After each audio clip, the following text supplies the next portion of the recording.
Christmas nun na alam kom. Kuni na lam lole, iki na lam daham. Kuni na bol lo hije. Kuni na lam lo hije. Na. Ilam lo lam hije. Tahu bol ho. Ngah ho, kita lam lo ding, bol lo.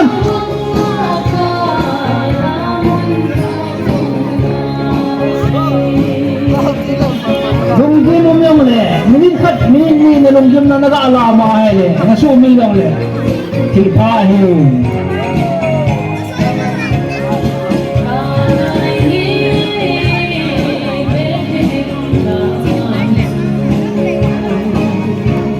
Kay mute ho, hulam lo yun, at siya ho yung sibay, kagipawe. Anadam sa amin lang pakalpin hubung sa inyo nabi wasar ribbon ho sarki sitanahi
ada lo berani tayo.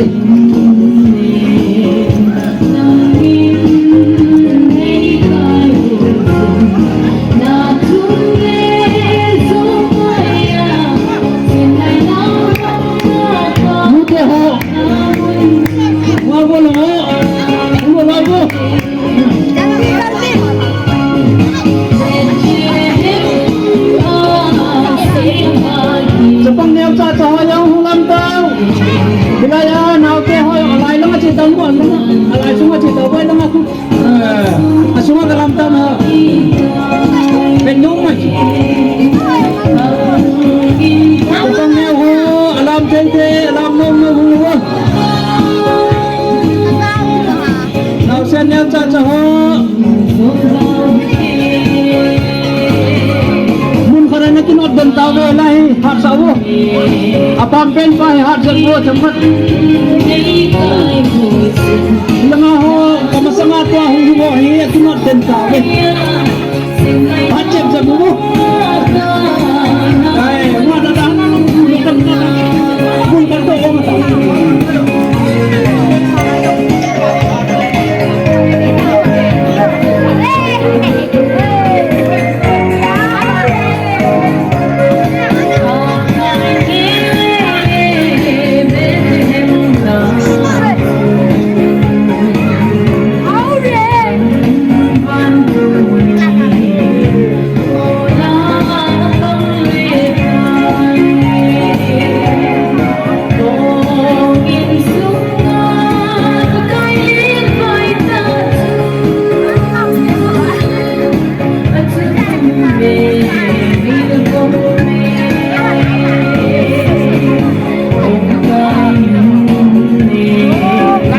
คนตรง